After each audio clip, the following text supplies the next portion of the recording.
주 발 앞에 무릎 꿇고 그 사랑에 남기네. 어떤 말도 그 어떤 소리도 그 발 앞에서 잠잠해지네.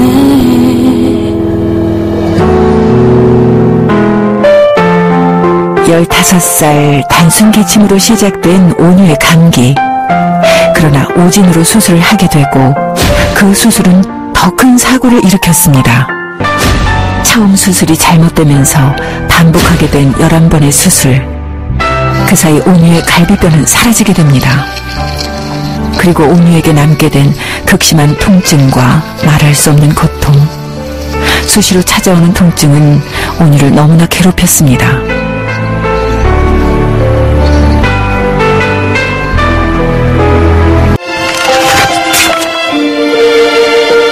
하나님, 이제는 하나님 부르기도 힘듭니다.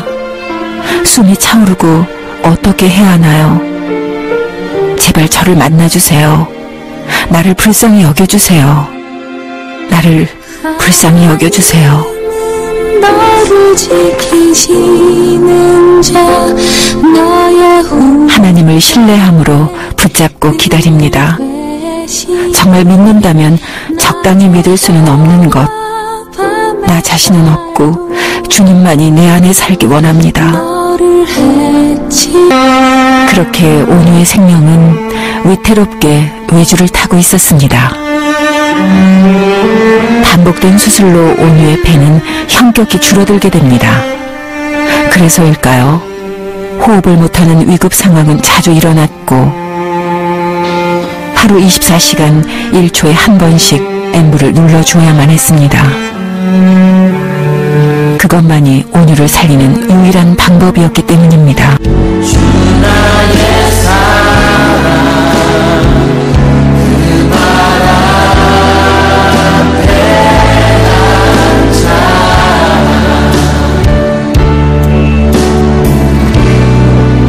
내 모든 기도는 사랑의 노래가 되네. 주의 옷자락 만지며 주의 두 발을 씻기며 주님 그 발에 힘 맞추며 나의 왕관을 놓으리. 주의 옷자락 만지며 주의 두 발을 씻기며 주님 그 발에 힘 맞추며 지구에 열려 지구가 간단하지.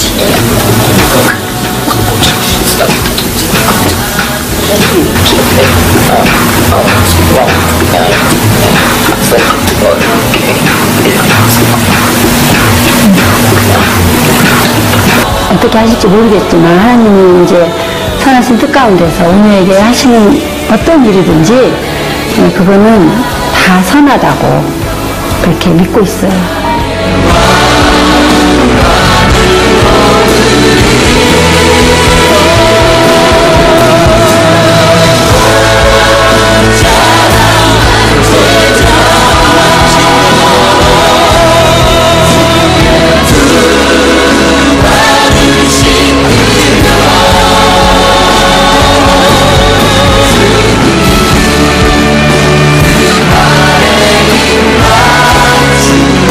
주여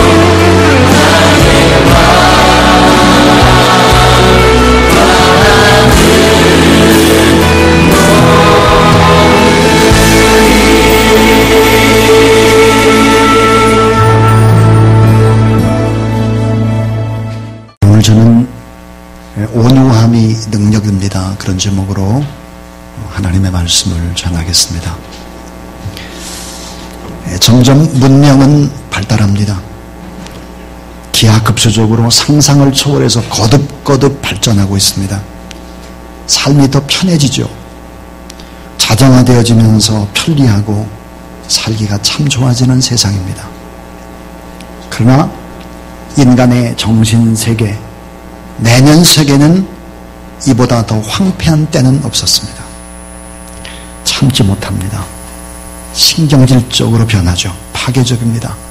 아주 작은 일조차도 참아내지 못하고 쉽게 분노합니다.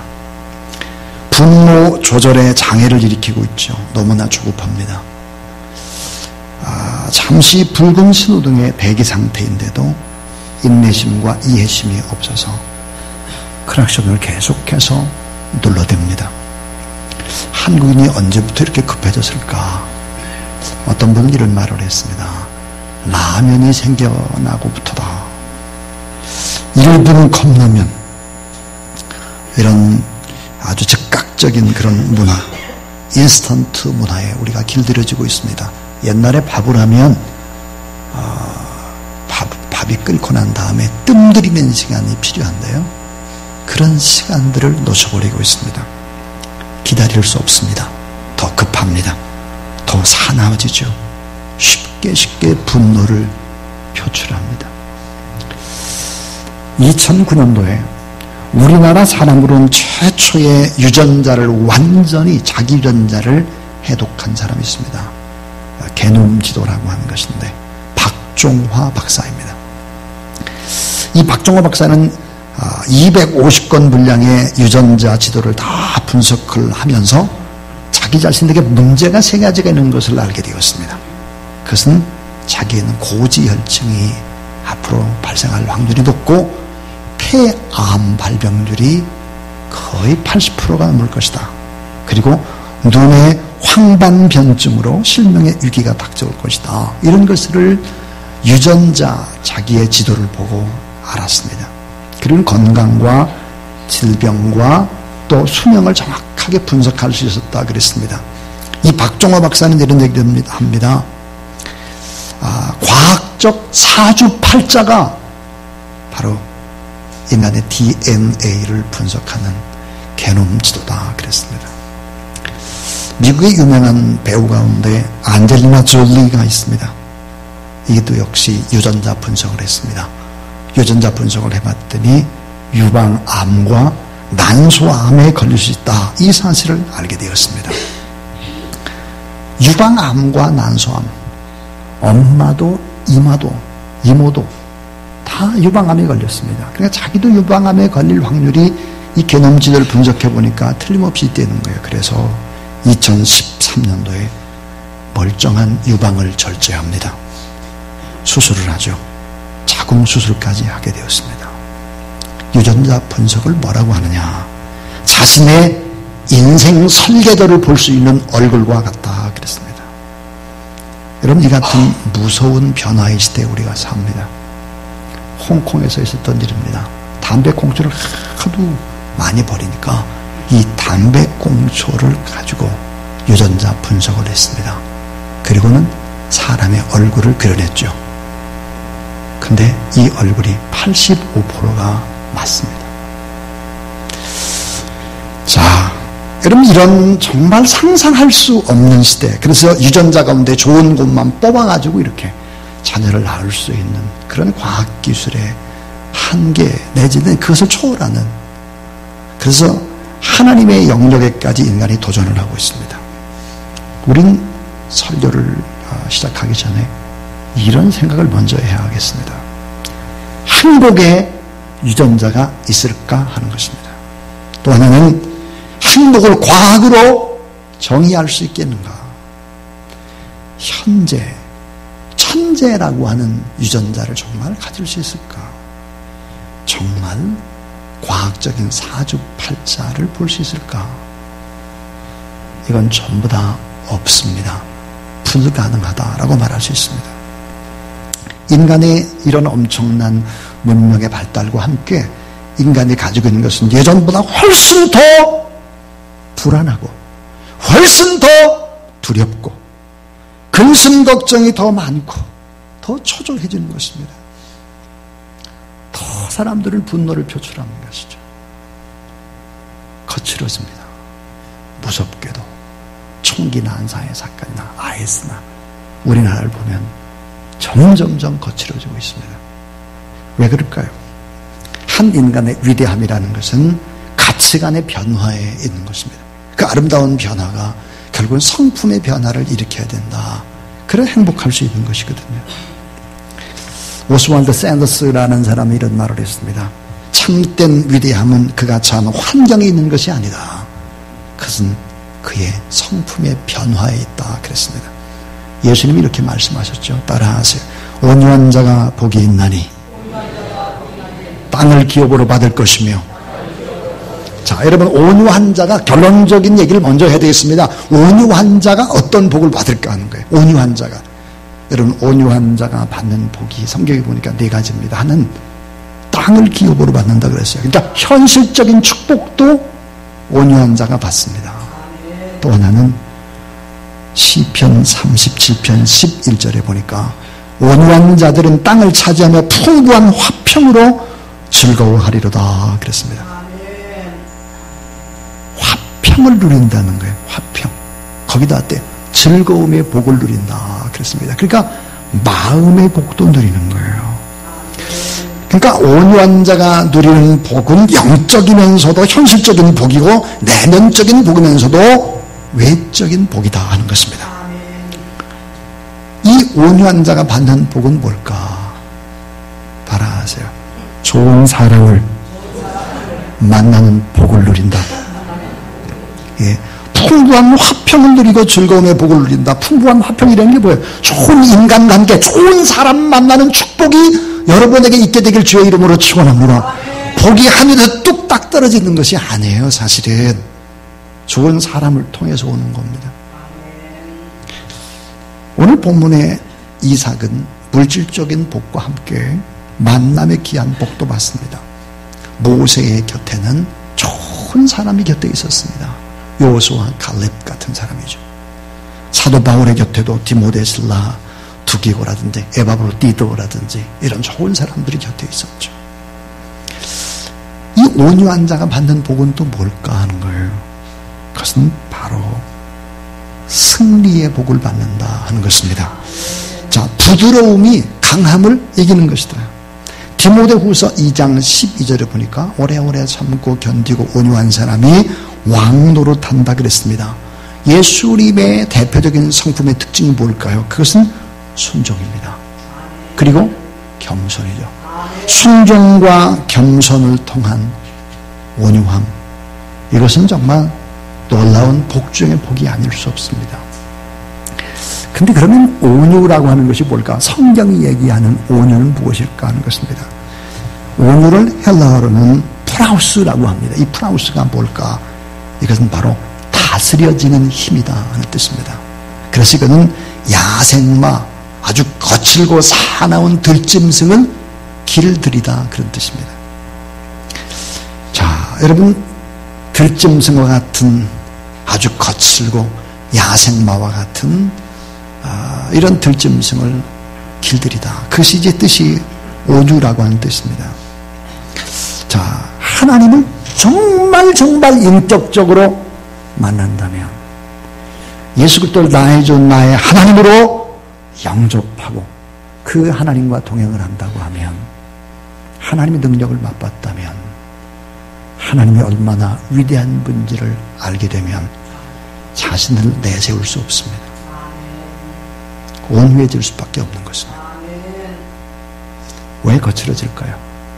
하나님이 그 가슴 안에 없기 때문에 거칠어지는 것입니다. 모세는 야생마처럼 히브리의 노예들을 감독하는 감독관을 죽여버렸습니다. 모세는 살인자죠. 도망자였습니다. 인생의 패배자로 40년을 살고 난 후에 어느 날 떨긴 나무에 불이 붙었는데 타지 않는 것을 보게 됩니다. 그는 인격적으로 하나님을 만났습니다. 살아계신 하나님을 만나고 경험하고 난 다음에 모세는 지상에서 가장 온유한 자로 변하는 것입니다. 그래서 민수기 12장 3절에 따라하세요. 이 사람 모세는 온유함이 지면의 모든 사람보다 더하더라. 하나님을 정말 만났다면 온유하게 변화된다는 것이 성경 얘기입니다. 사도 바울은 거칠고 거칠은 들짐승처럼 야생마처럼 그렇게 경쟁을 하고 이기려고 했던 사람이죠. 예수 그리스도를 믿는 사람들을 죽이는 것입니다. 교회를 불태우는 사람이었죠. 사도 바울은 예수 그리스도를 만난 이후에 그의 인생이 다 바뀌기 시작을 합니다. 모든 것을 다 배설물처럼 다 버려버리죠. 그리고 예수 그리스도의 종이 되어 하나님의 은혜로 살게 됩니다. 온유한 자가 되는 것이죠. 오늘 본문의 이삭을 생각해 보십시오. 이삭은 번제단에서 철저히 죽음을 경험합니다. 그리고 하나님을 만나죠. 하나님의 음성을 2번이나 듣습니다. 그 아버지 아브라함이 얼마나 하나님을 잘 섬기는지를 눈으로 똑똑히 귀로 들었습니다. 온유 안 할 수가 없는 거죠. 온유야, 너무 아름답게 그는 바뀌어나가는 것을 보게 됩니다. 하나님을 만나면 내가 최고라는 생각을 절대로 할 수 없습니다. 십자가의 거울 앞에 나를 비춰보면 내가 형편없는 죄인이라는 것을 알게 되죠. 그래서 결국은 다른 사람을 이해하게 되고 나를 보게 되는 것입니다. 자, 그럼 여러분, 온유한 성품이란 어떤 성품일까요? 하는 것입니다. 여러분 다 온유한 성품으로 4가지의 축복을 다 받는 그런 여러분이 될 수 있기를 바랍니다. 자, 하나님을 진짜로 경험했다면, 진짜 만났다면 결국은 온유해질 수밖에 없는데, 온유한 성품이란 뭘까? 그것은 따뜻한 성품입니다. 온유라고 하는 단어는 따뜻하고 부드럽다의 뜻입니다. 여러분, 사람마다 온도가 있죠. 온도. 예, 누구 생각하면 온도가 나옵니다. 자, 다윗, 사울, 온도 차이가 분명하죠. 그 온도는 사람의 기질에 따라 다룰 수 있습니다. 어떤 사람은 따뜻하고 어떤 사람은 차갑죠. 어떤 사람은 뜨뜻미지근한 사람들도 있고요. 여러분, 이삭을 생각해 보세요. 따뜻합니다. 근데 이복형인 이스마엘은 차갑습니다. 어린이들은 따뜻하죠. 죽어가는 사람은 차갑습니다. 시체는 너무 차갑습니다. 무덤은 차갑죠. 따뜻한 성품, 따뜻한 눈빛, 따뜻한 미소, 따뜻한 표정. 얼굴은 여러분의 삶의 모습을 고스란히 보여줍니다. 또는 따라서 부드러운 성품. 자, 여러분, 죽어가는 것은 딱딱하죠. 뭐가 나 있습니다. 딱딱한 것은 결국 부드러운 것에 지고마는 것입니다. 부드러움이 강함을 이길 수 있는 것이죠. 부드러운 것은 오래오래 갑니다. 살아있는 것은 따뜻하고 살아있는 것은 부드럽습니다. 자, 따뜻하고 부드러운 손길, 부드러운 언어, 부드러운 모습이 우리를 살려내는 것이죠. 이삭은 형통합니다. 싸우질 않죠. 양보합니다. 우물을 파고 다투지 않으므로 느허봇이라고 했습니다. 장소를 더 넓게, 더 번성케 했다. 다윗은 부드러운 사람, 사울은 딱딱한 사람입니다.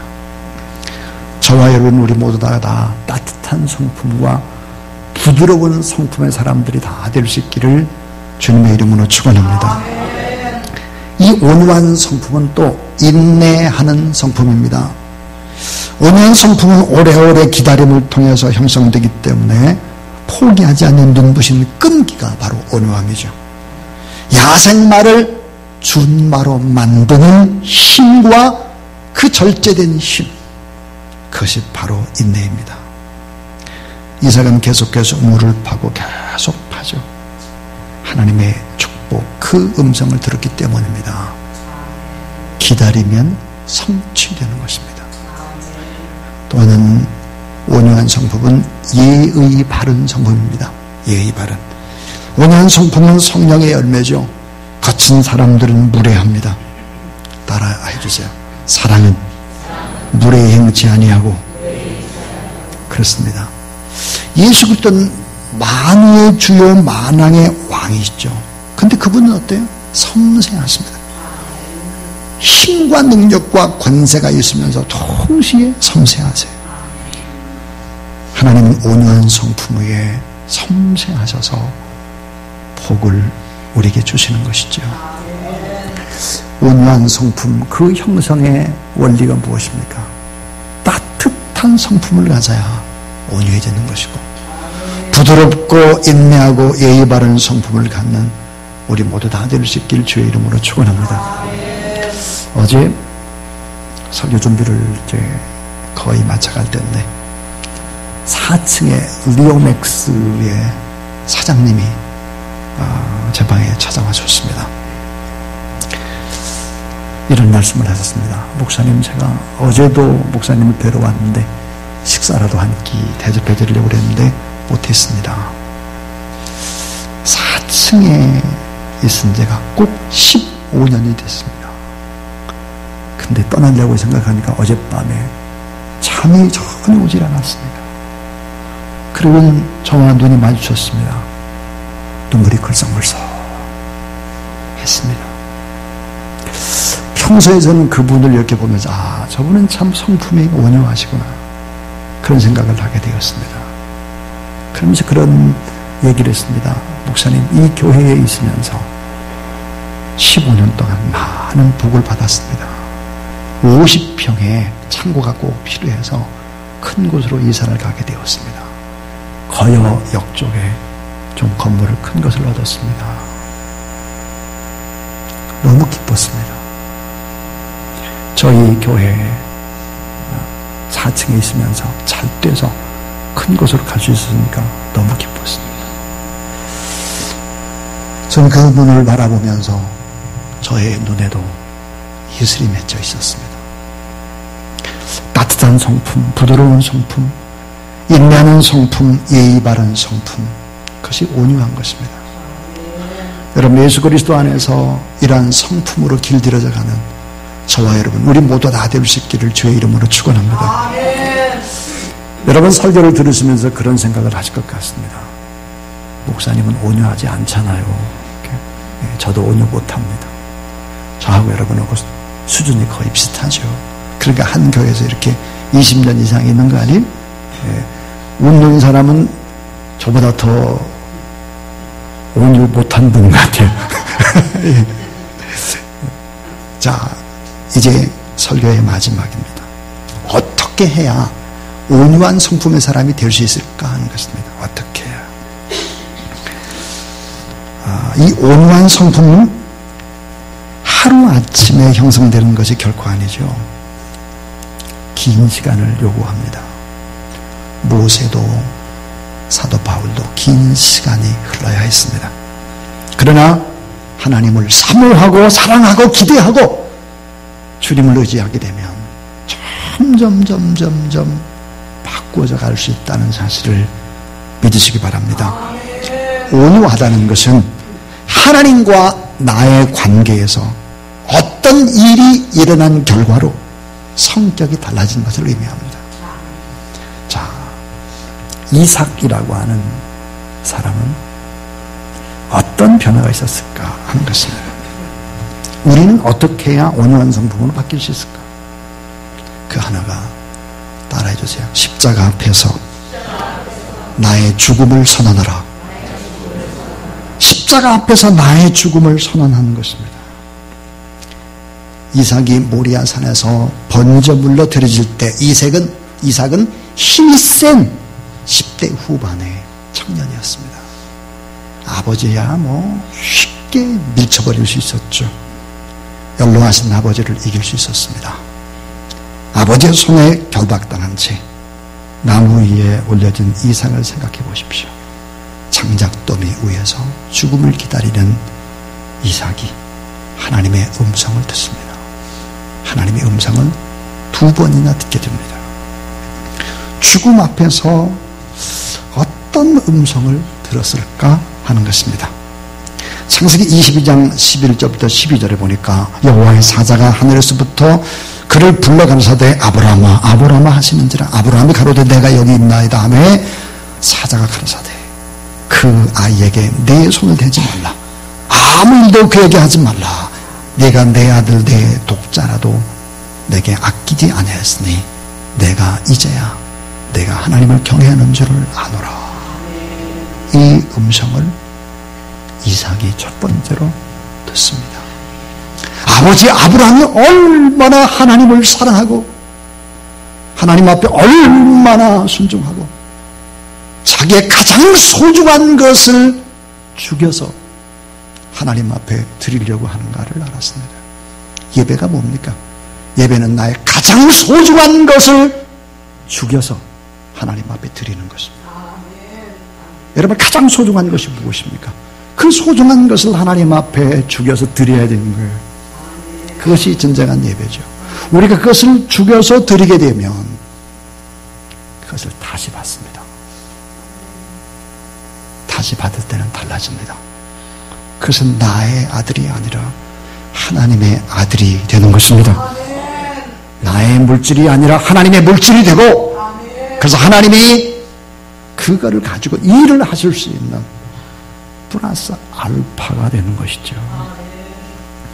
장작더미 제단에 누운 채 죽음을 기다리던 이삭이 하나님의 음성을 처음으로 들었을 것입니다. 하나님을 경외하는 것이 얼마나 중요한지 아버지 아브라함의 믿음이 진짜로 얼마나 귀한지 그리고 두 번째 음성을 듣습니다.